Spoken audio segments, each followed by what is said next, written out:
Okay, I'm back.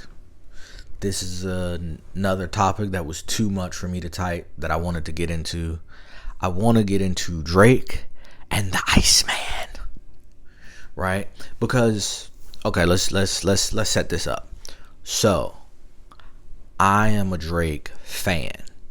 I'm not a stan.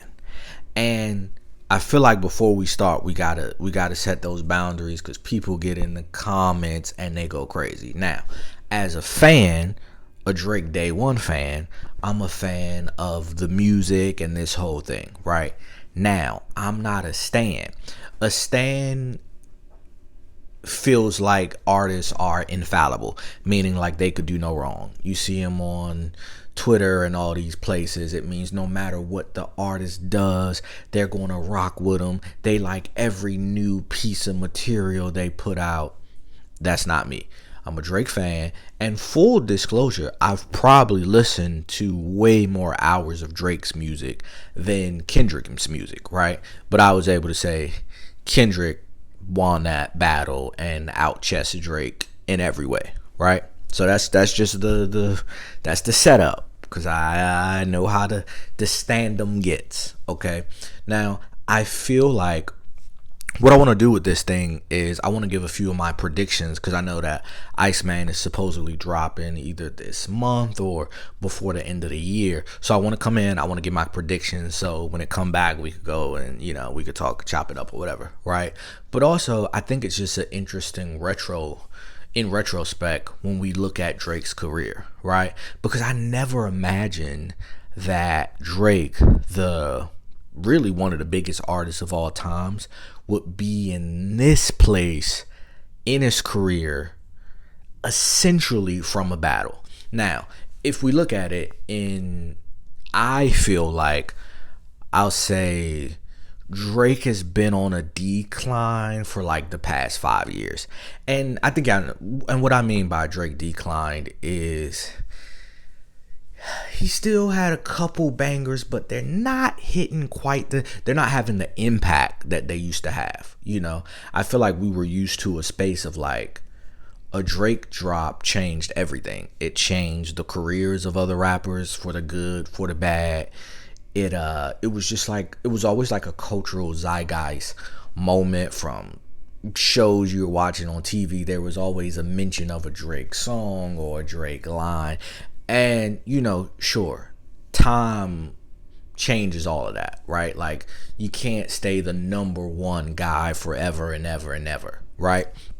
And so if you would have asked me like, yo, how do I think the end for Drake would be?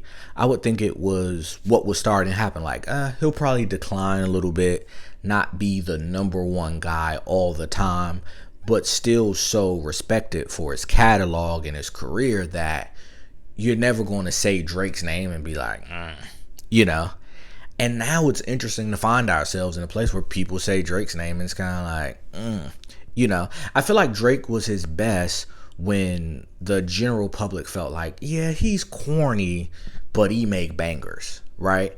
And now I feel like it shifted from Drake being corny to like just ill to people, right? Like that's the general, a lot of women like, Drake. And I'm like, yeah, I know y'all used to love Drake. Don't, you know what I mean? Like, that's the thing now where it's like, it's super cool not to like Drake and act like you never liked Drake. Like, I know probably 5 people, 3 of them being women, who never liked Drake. They never liked the sing-songy stuff, none of that, which I understand. Never liked them. Everybody else, y'all lying. Drake encapsulated some of the greatest moments that we've ever had in hip hop, right? And I felt like once the Meek Mill and everything happened and it didn't change anything, the Ghost Rider, whatever, I'm like, oh, he's out of here. There's nothing anyone could ever do.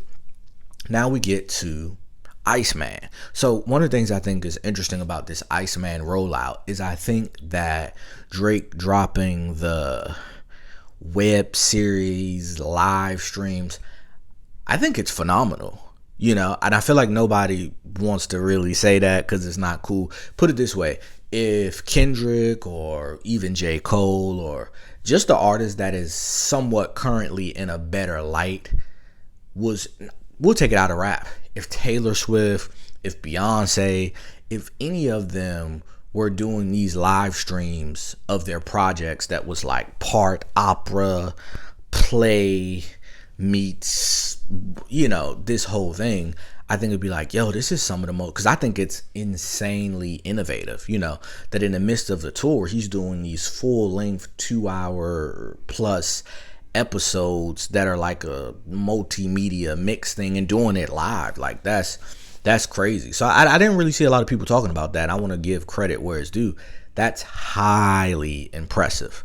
However, because it's Drake, it has a, you know what I mean? Like it has a little bit of the stink on it. And I think that's just interesting. I never thought we'd come to a point where any type of Drake music, whether it's the leaks or the rollout, was like, you know what I mean? Like that's just like really fascinating. And that is kind of quiet.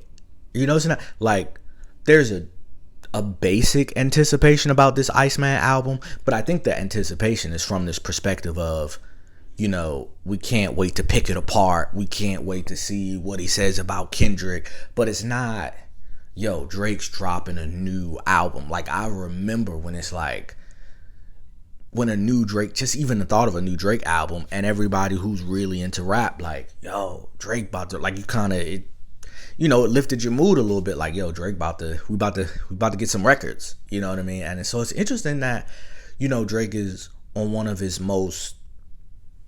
going to be one of his most meaningful albums, and it's kind of hush out here, dog. Like, it's not a lot of chatter about it. The leak, remember when Drake records used to leak and people go crazy? Like, the leaks ain't hitting like they used. The leaks ain't leaking.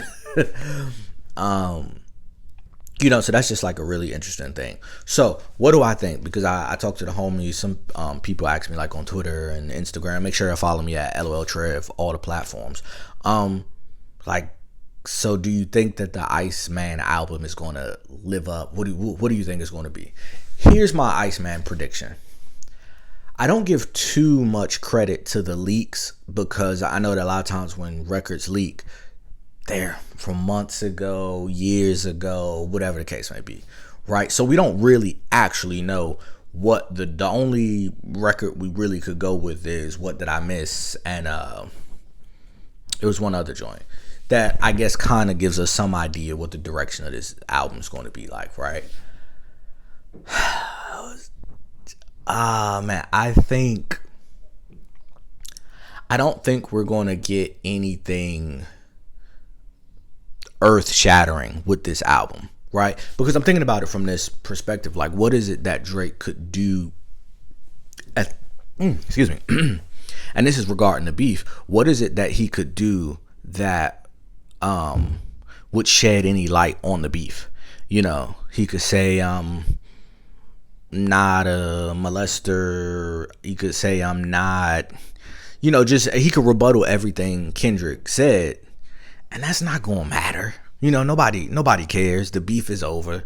Kendrick won masterfully so. Like, what is he gonna say? What I would like to hear is, I would love for Drake to get in his true introspection bag, and not what he did with What Did I Miss? With, oh, these niggas traded on me. I don't want to hear that. I really want him to get into a bag of where he really goes deep, maybe into his own psychosis, and you pair that up with phenomenal production. And even on the production tip, we know that Boy Wonder, 40, all those guys, what's the other dude that did I can't think of his name. Not the inspector.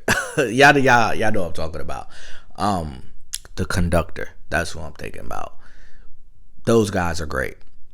But I really think in order for Drake to have any kind of impact, the production's gotta switch. He can't do the same formula. We know what Drake's formula is. A couple bars of singing, a couple hard rap lines in that song, melody. And it's not that, it doesn't sound good anymore. It's that time and hip hop has really moved on and away from that being the signature sound. So it's not going to hit the public the same way. I think he needs to now in his career do some stuff we never heard before. I think when he did the dance album, I was one of the people that liked it. I thought that was a really good direction to go in that nobody was thinking Drake would do. Now I'm not saying he need to do that again, but I'm just saying I think he needs to come with something we ain't heard before. I think not to compare it to GNX, but I think sonically GNX sounded really, really good, and kind of something that we didn't expect. And I think when you come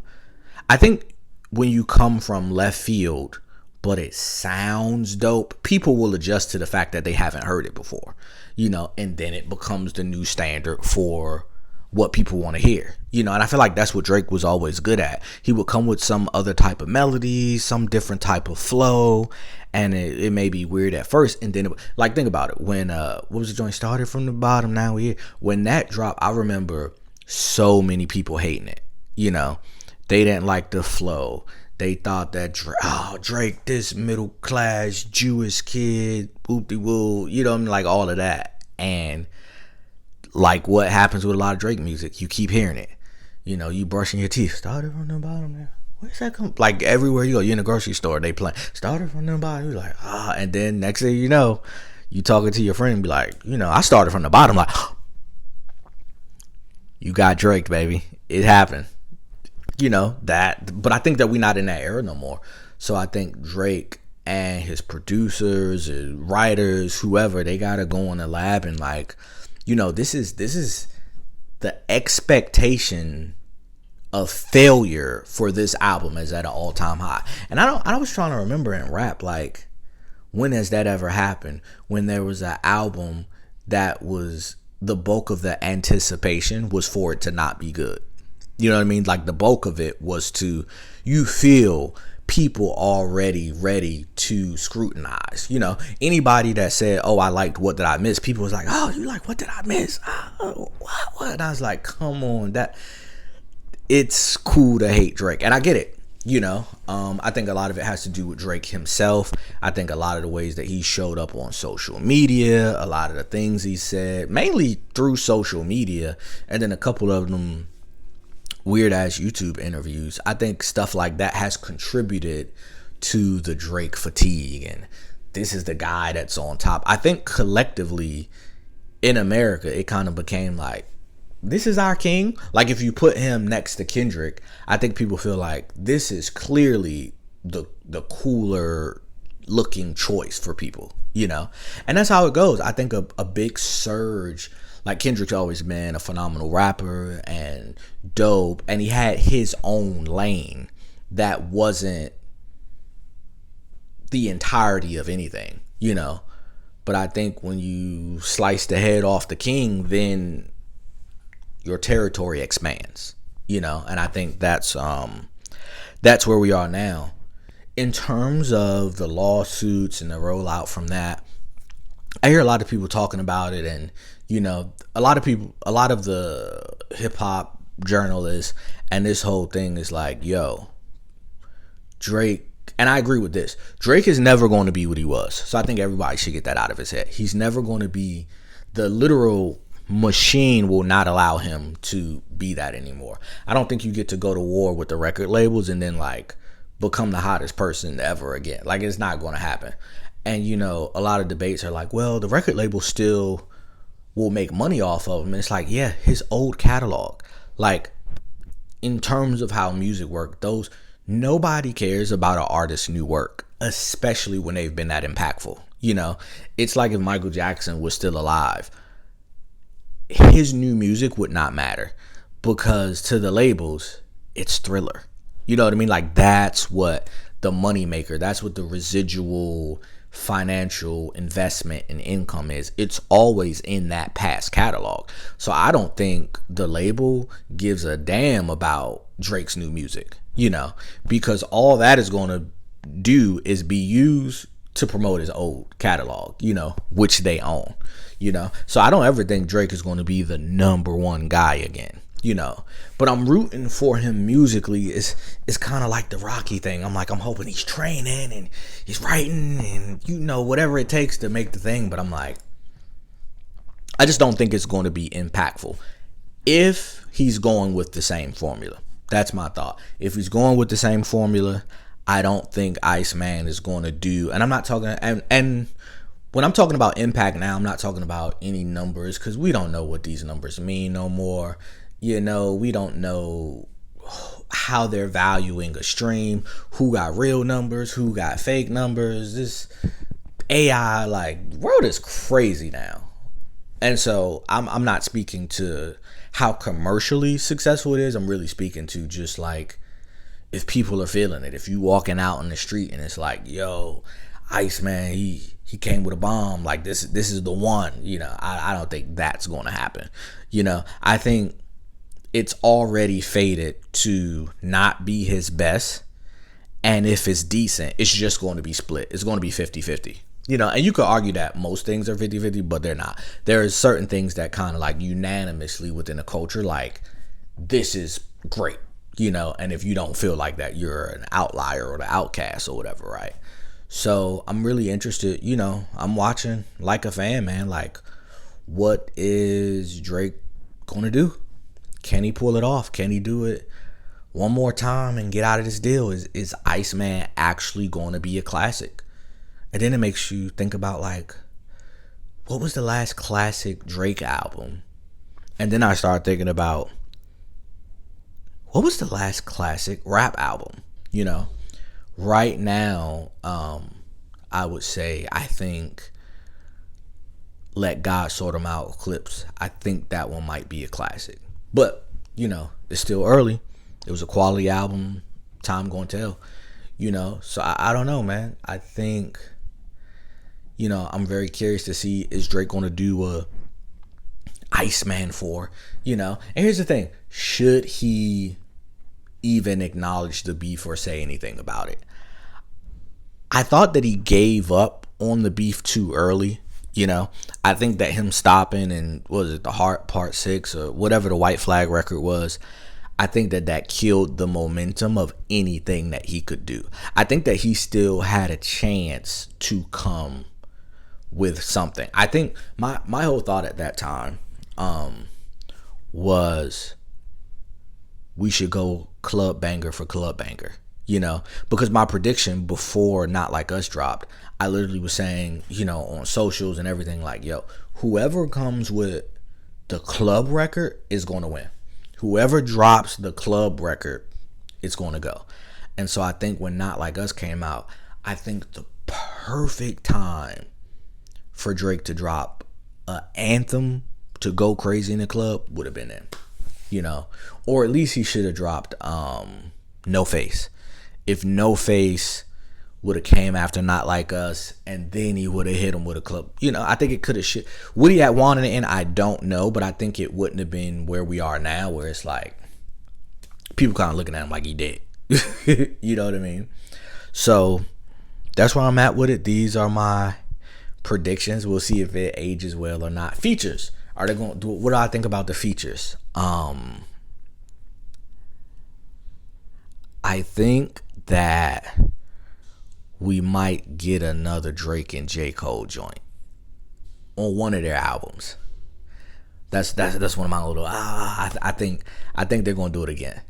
I don't know what it's going to be or what, you know, but I think by features we could get a J. Cole feature on there. Who else do I think? I don't think it'll be any important features, put it that way. And also, I think we should get no features. I think a Iceman album, just Drake, you know, and I think it should be all rap. He's never done an all rap album. And I know he said, like, yo, I'm never going to do an all rap. It should be all rap. No sing. So I don't want to hear no melody. He got something to prove. The stakes are high. Okay. Thank y'all for rocking with me. As you see, that was way too much to type. We're going to see if this age well. I'm out.